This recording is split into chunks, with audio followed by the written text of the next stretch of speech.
This is 9.1, day 2.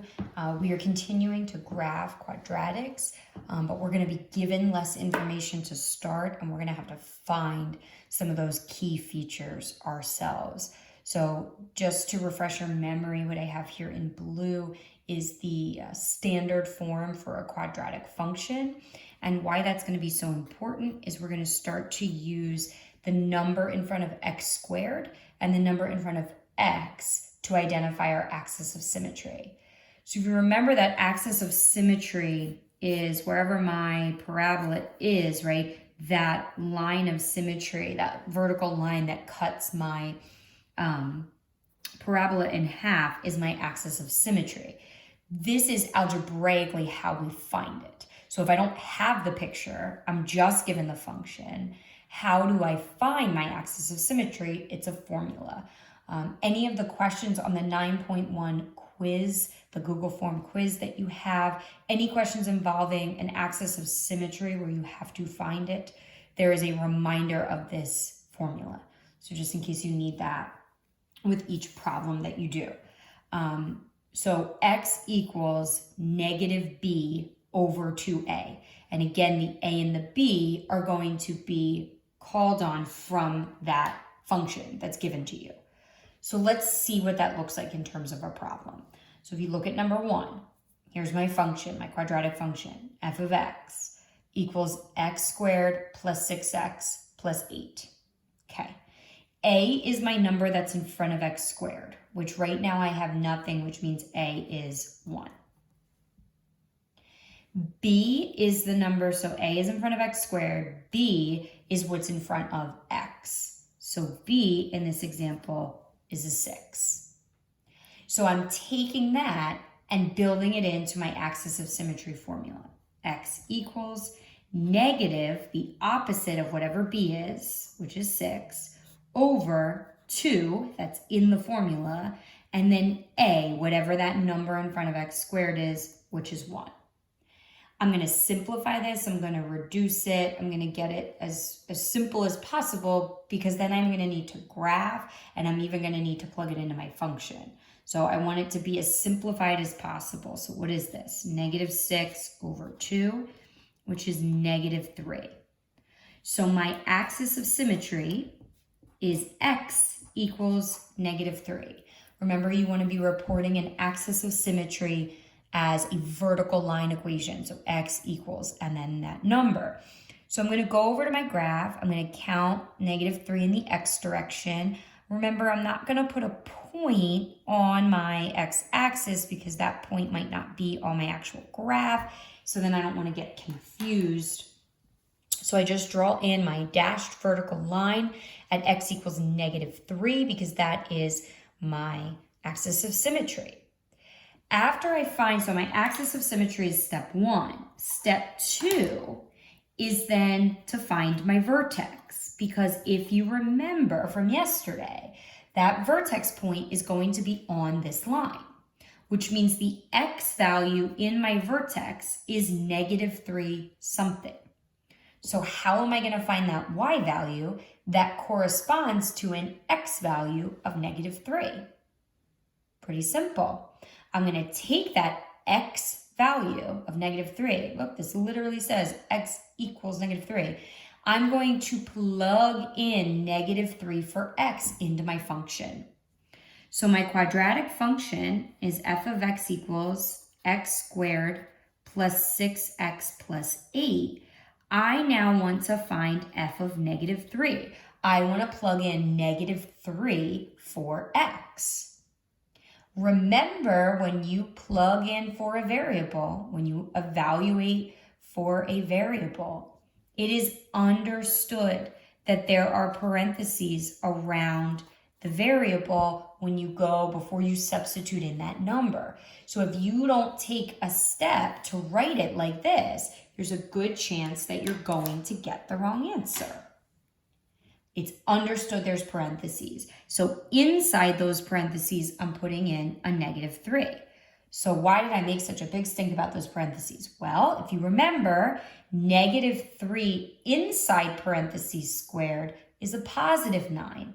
-3 without parentheses squared is a -9. So whether or not you write those parentheses is 100% important and necessary and will change whether or not you get the right answer. And remember, if you choose to use your calculator, that's fine, but the calculator doesn't have eyes. So if you have parentheses on your paper, you better put parentheses into your calculator. You could use your calculator for this step, but I will get a +9. 6 times -3 is -18 plus my 8. 9 minus 18 is -9 plus 8 gives me a -1. So what that means is the y value for my vertex is -1. The y value that corresponds to the x value of -3 for this function is -1. So I go to my axis of symmetry, I count down to -1 is my vertex. Okay, so I did my axis of symmetry, I did my vertex. The next thing we're going to do, step 3, is going to be to find our y-intercept. Y-intercept is a really easy one, especially when your function's in standard form. If you remember with y-intercept, it's 0 and then some number. So if it's 0 and some number, that means x is 0. I'm going to take my function and plug in 0. So I have f of x equals x squared plus 6x plus 8. But instead of x this time, I'm going to plug in a 0. What's 0 squared? 0. What's 6 times 0? 0. Plus my 8. My y-intercept is 0, 8. So I go over to my graph. 1, 2, 3, 4, 5, 6, 7, 8. Before you even pick up your pen, I'm going to reflect that point, mirror it over the axis of symmetry. So as I'm filling that in, I think, okay, how far away am I from my axis of symmetry? 1, 2, 3.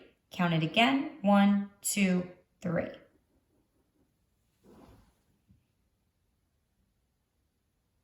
What's cool about your y-intercept, again, like I said, if you're in standard form, because you're plugging in 0 for x, any term with an x just disappears. So when I plug in 0 for x, I'm always going to just get that number on the end. That's your y-intercept. Your c value is always your y-intercept. It's really cool. Now, we said we would want to do 5 points if possible, right? So I have 3 right now, but step 4, if I can find my x-intercepts, I should. X-intercepts, your zeros, are going to come from factoring.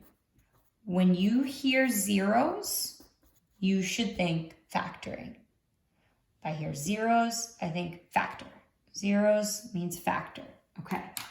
So I am going to take my function and set it equal to 0. Because for an x-intercept, I'm going to have zeros in for y. So I plug f of x, I set that whole thing equal to 0. This should look very familiar because this is 9.4. This is solving by factoring. So I have equals 0. I really kind of ignore it for the most part. I just focus on that factoring. There's no GCF.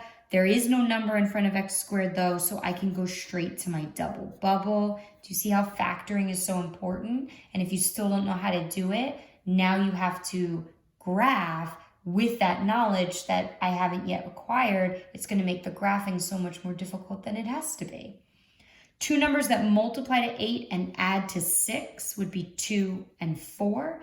They're the same sign because they're going to multiply to be a positive 8. They're both going to be positive because they have to add to give me 6. Remember, when you solve by factoring, you're not done when you factor. You then set each of those factors. Each thing in the double bubble gets set equal to 0. And you're solving those little tiny equations. these values are now your x values that correspond to x-intercepts. So I go on my graph, I go -4, 0, 1, 2, 3, 4. I go to -2, 0.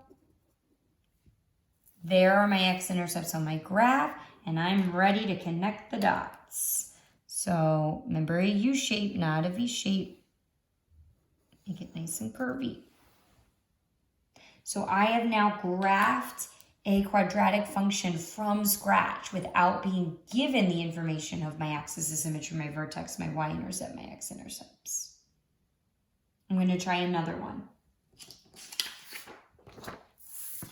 I'm going to go a little bit faster with this one, okay? Because we're not doing it for the first time. If you want to remember, go back, play a video back, pause it. It's such a great, take advantage of the fact that these are videos and you can watch it at a different pace than the person next to you. Is fantastic. So again, step one is always to start with that axis of symmetry. That formula, x equals -b/2a. So a in this case, again, is 1 because there's no number in front of x squared. And b in this case is a +8. So I'm jumping right in. X equals negative. B is 8/2 times A is 1. -8/2 is -4. My axis of symmetry is x equals -4. It's the entire equation. I go to -4 on my graph, on my x-axis. Don't put a dot there. You don't know where along that axis of symmetry the vertex is going to fall. Oh, vertex. I'm on to step 2. My vertex has to be on that axis of symmetry, which means it's going to be -4 something. So how am I going to figure out what that something is? I'm going to find f of -4. I'm going to plug in -4 for x. Notice my preliminary step of plugging in just parentheses before I go to put the number in. That's important because that -4 is in parentheses when you square it, which means I'm going to get a +16. -32 plus 7. This is going to give me, what, a -16 plus 7. So -16 plus 7 gives me what for my y value for my vertex? -9. So my vertex is at -4, -9. So 1, 2, 3, 4, 5, 6, 7, 8, 9. So all the way down here at the bottom. Step 3 is that I want to find my y-intercept. Again, y-intercept is so super easy. You're plugging in 0 for x. Any term with x just disappears. So you're plugging in 0 for x, but hopefully you can see that that first term goes away, that second term goes away. All I'm left with is that number on the end, that's 7. So 0, 7 is my y-intercept. Before I'm even done lifting my pen, I'm counting 1, 2, 3, 4 to get to my axis of symmetry. So 1, 2, 3, 4 on the other end to mirror that to get my reflection point. And then the last thing I need are my x-intercepts. My x-intercepts come from factoring. X-intercepts, zeros, factor. I set my trinomial equal to 0. I can go straight to the double bubble. Two numbers that multiply to 7 is my only option, 7 and 1. Both the same sign, both positive. Set each little equation equal to 0 and solve. I'm going to get -7 and -1.